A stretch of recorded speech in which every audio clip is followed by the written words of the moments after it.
إن الحمد لله نحمده ونستعينه ونستغفره ونعوذ بالله من شرور أنفسنا ومن سيئات أعمالنا. من يهده الله فلا مضل له ومن يضلل فلا هادي له، وأشهد أن لا إله إلا الله وحده لا شريك له، وأشهد أن سيدنا ونبينا محمدا عبده ورسوله أرسله الله تعالى بالهدى ودين الحق ليظهره على الدين كله وكفى بالله شهيدا. فصلوات الله وسلامه عليه وعلى آله وأصحابه ومن استنى بسنته واهتدى بهديه إلى يوم الدين. يا أيها الذين آمنوا اتقوا الله حق تقاته ولا تموتن إلا وأنتم مسلمون. يا أيها الناس اتقوا ربكم الذي خلقكم من نفس واحدة وخلق منها زوجها وبث منهما رجالا كثيرا ونساء واتقوا الله الذي تساءلون به والأرحام إن الله كان عليكم رقيبا. يا أيها الذين آمنوا اتقوا الله وقولوا قولا سديدا يصلح لكم أعمالكم ويغفر لكم ذنوبكم ومن يطع الله ورسوله فقد فاز فوزا عظيما. أما بعد، فإن خير الكلام كلام الله، وخير الهدي هدي محمد صلى الله عليه وعلى آله وصحبه وسلم، وشر الأمور محدثاتها وكل بدعة ضلالة. My dear respected brothers and sisters in Al-Islam, let me begin by humbly requesting that you move forward and sit close together unless you want a social distance, and thereby make room for your brothers who will come late. We also humbly request that you turn off these electronic devices, cell phones and pagers, which have a tendency to ring or alarm at the most inappropriate times and disturb us during our ibadah. And last but not least, I humbly request that you open your ears, your minds, and your hearts to what I'm about to say. روى الطبراني والحاكم من حديث عبد الله ابن عمرو أن النبي صلى الله عليه وعلى آله وصحبه وسلم قال: إن الإيمان ليخلق في جوف أحدكم كما يخلق الثوب، فاسألوا الله أن يجدد الإيمان في قلوبكم.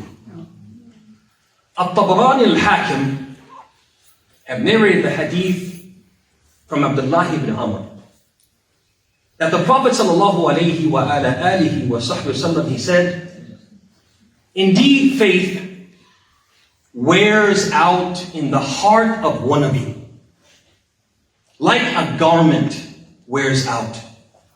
So ask Allah to renew the faith in your hearts. Allahumma jaddid al-iman fi qulubina. Oh Allah, renew the faith in our hearts.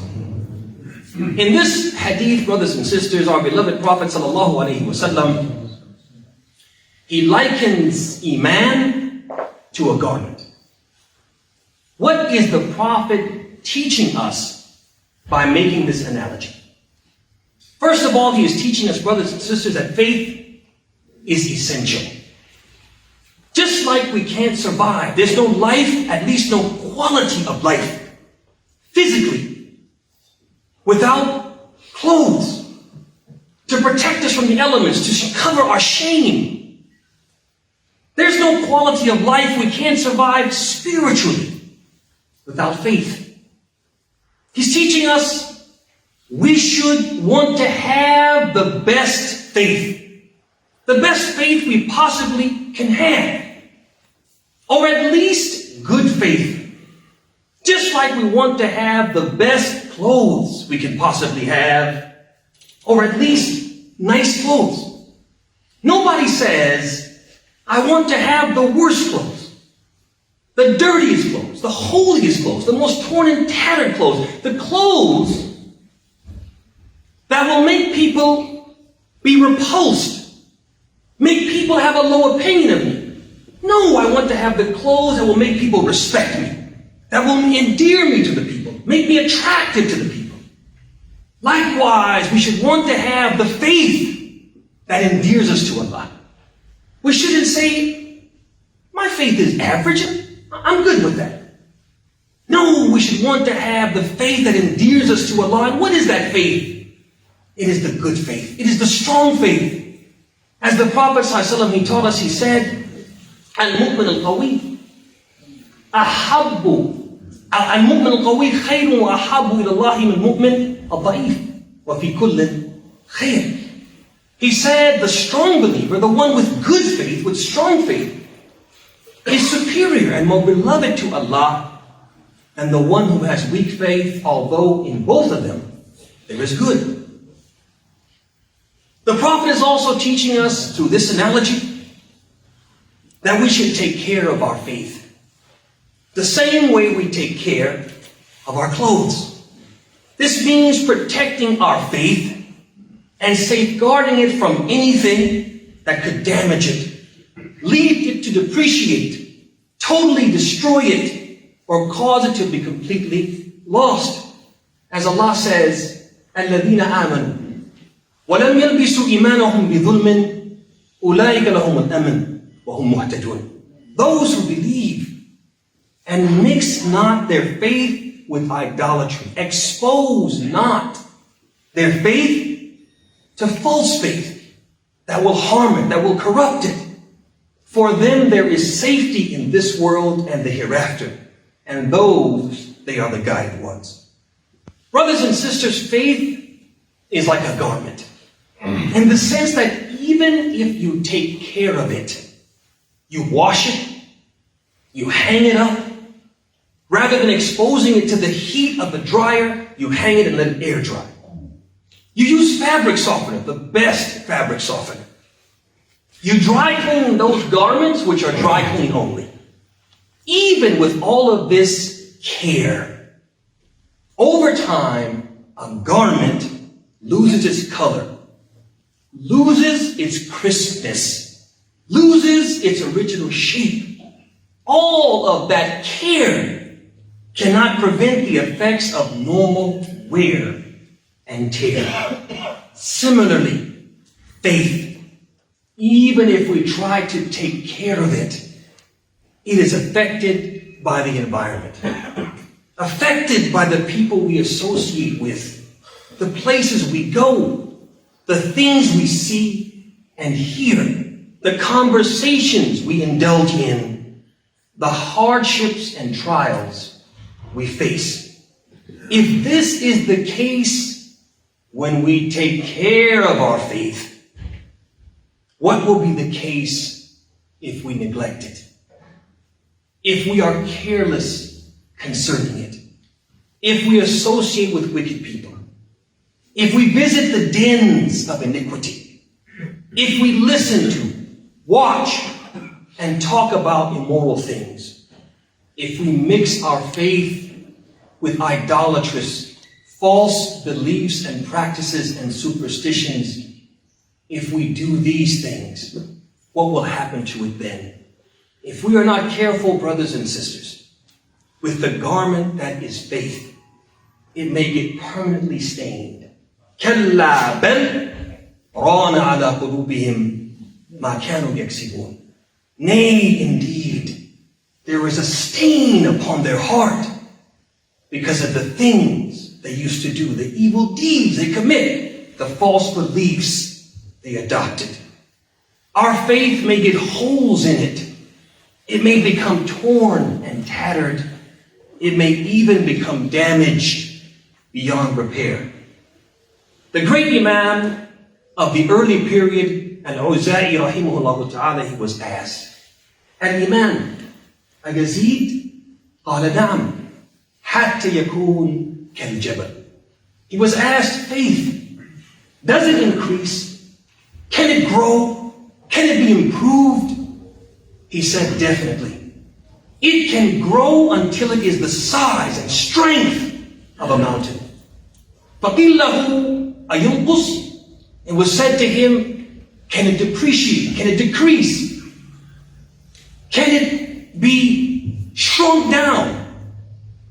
He said, نَعَمْ حَتَّى لَا يَبْقَ مِنْهُ شَيْءٍ. He said, yes, it can depreciate until none of it remains. وَلِيَعْذُ بِاللَّهِ. Which brings us to the statement of the Prophet sallallahu alaihi wasallam, إِنَّ الْإِيمَانَ لَيَخْلَقُ. He said, indeed, faith wears out. Teaches us, brothers and sisters, that faith in the heart, it changes. It's not static. Just because you believe today doesn't mean you can guarantee that you'll believe tomorrow. You believe at this moment. You can't guarantee you'll believe at the next. The Prophet spoke about and foretold in one of his hadith that there'll come a time of trials and tribulations. يُصْبِحُ الرَّجُلُ مُؤْمِنًا وَيُمْسِي كَافِرًا أو يُمْسِي مُؤْمِنًا وَيُصْبِحُ كَافِرًا يَبِيعُ دِينَهُ بِعَرْضٍ مِنَ الدُّنْيَا. He said there'll come a time when a person will awaken a believer. But by the time he goes to bed, he will have disbelieved. A person will go to bed a believer and awaken a disbeliever, selling his religion for some worldly gain.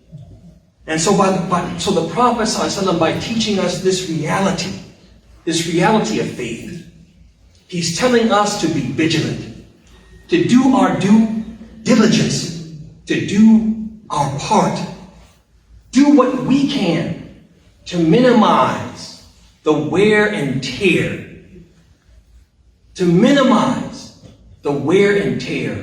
on our faith. And how can we do that? How can we minimize the wear and tear on our faith and preserve and protect it?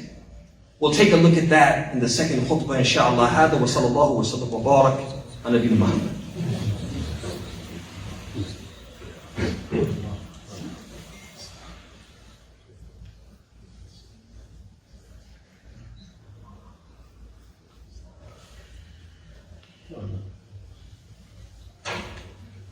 الحمد لله رب العالمين وصلى الله وسلم وبارك على نبينا محمد وعلى آله وصحبه أجمعين.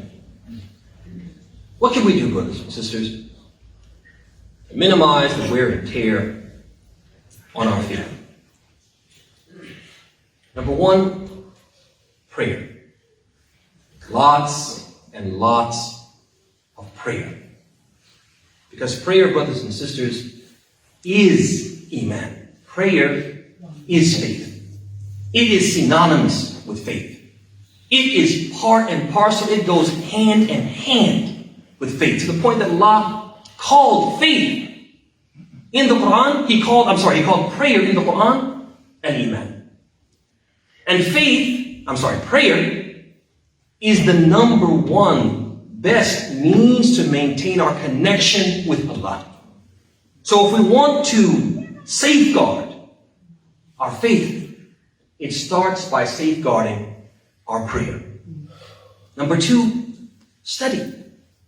Study your religion. No, I'm not telling you that you have to become a scholar, gain an encyclopedic knowledge of Islam. But I'm saying it's important for us to educate ourselves about what we believe. It's important for us not to rest on our laurels and consider Islam a birthright, something which is hereditary, something we inherited.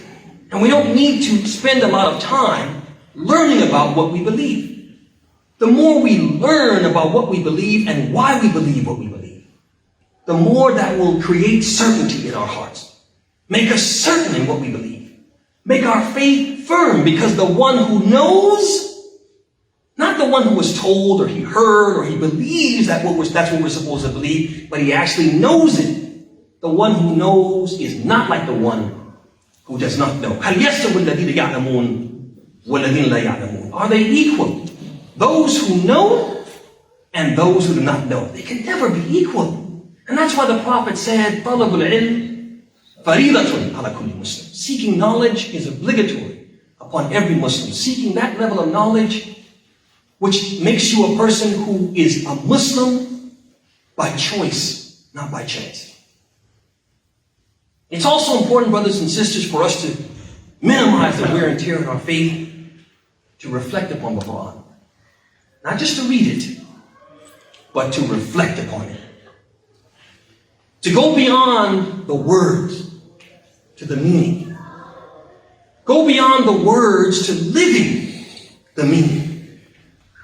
This had a profound effect on the first Muslims, and it will have a profound effect upon us if we apply this approach to the Quran. Not just reading it, but actually reflecting upon the meaning and trying to apply it in our everyday life. Jundub ibn Abdullah al-Bajali, one of the young people who accepted Islam in the early days, was with a group of other shabab, young people who accepted Islam. And he talked about what worked for them, what made them such strong believers. He said, تعلمنا الإيمان قبل القرآن ثم تعلمنا القرآن فازددنا به إيمانا. He said, we learned faith before we learned the Quran. Then we learned the Quran. We studied it, and reflected upon its meaning, and applied it in our lives. And our iman, our faith was increased through the study of the Quran. It's also important, brothers and sisters, to minimize the wear and tear in our faith, to keep good company, to associate with the good people, to associate with the believers, people who will encourage us to believe as they do. If we associate with people who discourage us from believing, who question our faith, maybe make fun of our faith. I find it funny that you believe the way you believe. I find it funny that you believe that. I find it funny that you pray 5 times a day. It's a lot of prayer. I think it's overkill. Not to pray that much. They make fun of our faith. They question our faith. If we associate with people like that, they will depreciate the battery of our faith. They will weaken our faith.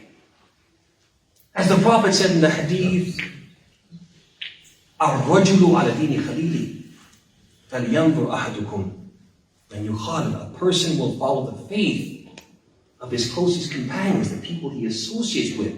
So choose your friends wisely. Last but not least, reflect upon death.